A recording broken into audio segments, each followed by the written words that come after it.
side of England, we have Lahidas. It's a golf resort. That is next to the state park, Big Bend Ranch State Park. They're about 300,000 acres. On the front side of us here, we have another federal wildlife management area called Black Gap, also about 300,000 acres. So as we are sitting right now, we're in the middle of 1.5 million public protected acres of land just in Texas, which is crazy because Texas is 97% privately owned. Wow. All of this is mirrored on the Mexico side of the Rio Grande by several reserves. So we are actually in the middle of 3 million public protected acres of land internationally. Jeez. Because of that, we are also an international dark sky conservancy. We're the only one in the world. And we see the sky like about 4% of the world sees the sky. Wow. Beautiful, beautiful stars. The moon is absolutely stunning on full moons. You can walk around at night without a flashlight. You can see for miles in the natural moonlight, even when it's not a full moon. You guys might have noticed that the last couple nights. Mm-hmm. Why is dark sky important other than us just seeing the pretty stars? Light pollution affects the circadian rhythm of animals, specifically long-nosed bats, Mexican long-nosed bats. We really like our Mexican long-nosed bats because a single one can eat about 1,500 mosquitoes in a single night. Whoa. Mosquitoes or mosquito-sized bugs. A pregnant Mexican long-nosed bat can eat 4,500 mosquitoes or mosquito-sized bugs in a single night. So definitely our friends, right? They're also big pollinators of the area. And so we very much need them to get their rest.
We are where the little flag is right now. We came from all the way over here. Okay. And then we're going right down there, right by you. Oh, there's the Boquillos. Uh-huh. Whoa. Yeah, well, we're going to go right there. We're actually at the opposite. Where is the Elena? 811,000 acres. So Santa Elena is over here. Ah, that's what it is. Okay. And then we call it Big Bend because it's where the river actually bends and heads back north, right? You got the Panhandle, and you're over here at the far corner in El Paso, it drops down. Uh-huh.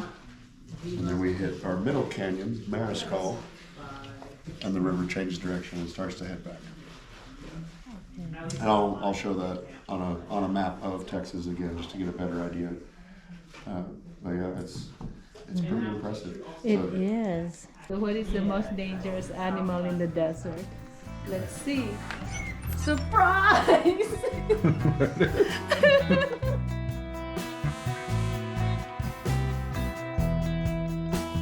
like we have bobcats in our neighborhood that just walk down the middle of the road. Absolutely. Oh They own my the place. gosh, it's approaching us. He definitely owns the place. Yeah, they own the place. Whoa, Do you look have at bobcats you. here? We do have bobcats. They're very rare to see. It's a coyote. Good morning. How are you It's today? not scared of us. Look. Hi. That's probably a female. She's a little smaller. The males get a little bit bigger than that. You need to get off the road, sweetheart. Yeah, I know. Yeah. It's very friendly. Hi. Yeah, good morning. Nice find, Brett. He's a very nice looking coyote compared to the ones in Arizona. Yeah, our coyotes here are healthy. They have a lot of rabbits. Yes. They eat well. Lots of rabbits. Yeah. This is a big. It's Lots of fat. rabbits, lots of snakes. Well, no, I'm just looking at its fur. Yeah. Yeah, Yeah, it's, yeah. it's Now, got that's fur stripes. that I could see where the fur traders probably like to kill him. She's so pretty. You are too pretty to be run over, girl. Yeah, get out of the way. Yeah. You're too pretty to be run over. I'm a honk and it's going to be very abrupt and you're not going to like it. I'm sorry. Go on. Go on. Go. Go. Ah. Shoot. Ah. Shoot. Ah. Shoot. Ah. Good girl. Ah. So we have a lot of volcanic ash right here. And think back to these mountains. They're partially submerged underwater as they're volcanoes. And they're spewing all this lava, spewing all this ash. It's going up into the air, drifting out with the breeze, and then filtering down through the ocean, creating these dunes that we now see. If you guys are up, here's our turnoff for the hot springs. If you guys are up for it, we can just pop down here real quick. We could do it before the hot springs. We can do it after the hot springs. You can do this first. Okay. House, it's very, very short. He was a centenarian when we became a state park in 1933. And so they said, you can stay here until you die, because it doesn't look good to kick out an old man. Yeah. He lived till he was 108. I'm pretty sure out of spite. Yep. But probably did. Gilberto Luna was his name. So he was very much local to the area. Legend has it he fathered 56 children. One of his descendants lives and works in Terlingua. She said it was more like 18. Still a lot of kids. Yeah. Oh yeah. And through multiple wives. Hey, look at this. Here we have our beautiful tunnel. Pre-1940s, this would go around this mountain, but they had so many accidents. It was a dead man's curve over there. And so then they decided to put this through just to save a lot of people. Again, we have our Dead Horse Mountains. This is the tail end of the Dead Horse Mountains right here in front of us. And this is the Sierra del Carmens are this larger mountain ridge line behind us. As the sun comes around, we're going to see a really beautiful striation reveal on the Sierra del Carmens. They just have a really pretty layering to them.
People, so especially like the wire figurines, you'll see a lot of plants and a lot of animal wire figurines. The walking sticks, these are made from sotol stalks. Ah, this is so the then one they- you're talking They'll put about. little decorative things all over them. Interesting. An honor system. It is an honor system. But just like the rest of us in the area, tourism is their economy.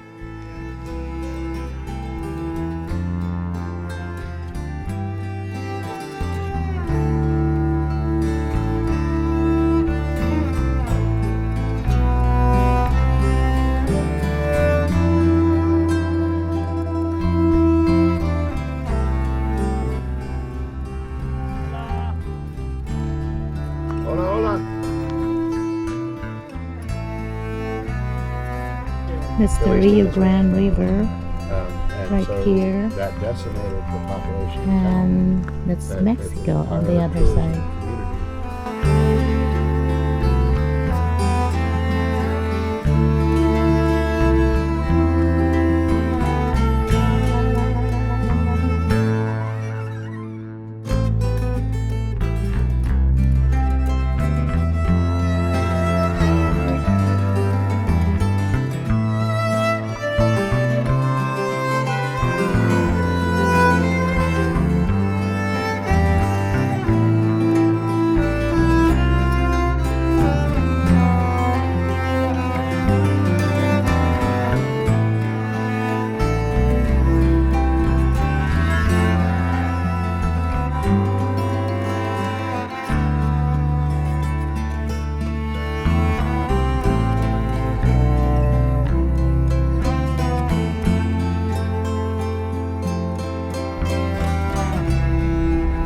And then the park sign is right here. Would you guys like a picture of the park sign? Oh, absolutely. Yeah, we have to do that. Otherwise, you didn't come to the national park. Exactly. That's Yeah, right. you gotta Thanks have for proof. reminding us. 'Cause Absolutely. I forgot about it already. That is what I'm here for.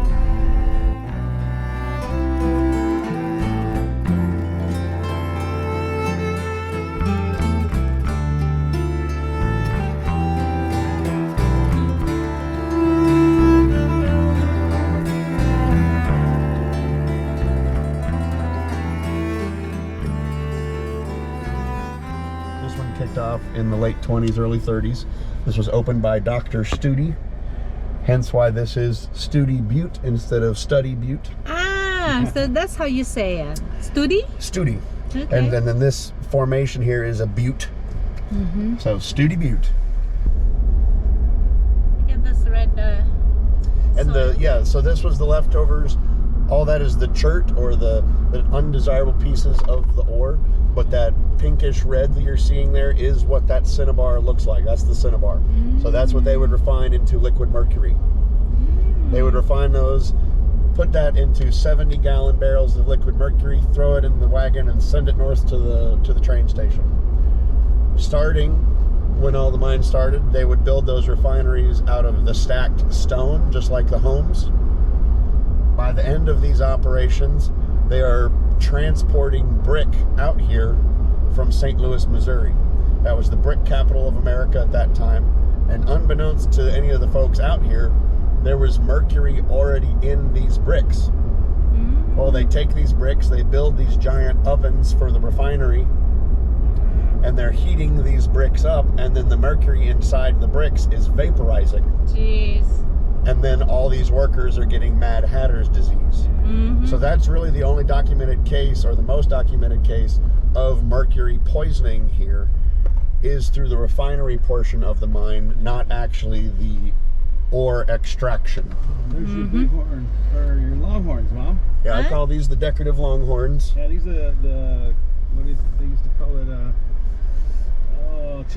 Karmas or Chamber Karmas cows. Oh, Commerce cows. those Yep, cows. So you can see the big boy, he's kind of looking at us right now.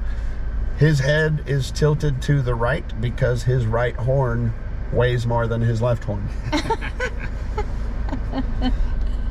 The community got real upset a few years back that these poor cows didn't have any shade. And so the stables built a little shade structure, and now the cows don't hardly ever spend any time underneath it. Exactly. But the community can't complain. So, Makes the humans. The cows don't complain, it's the humans.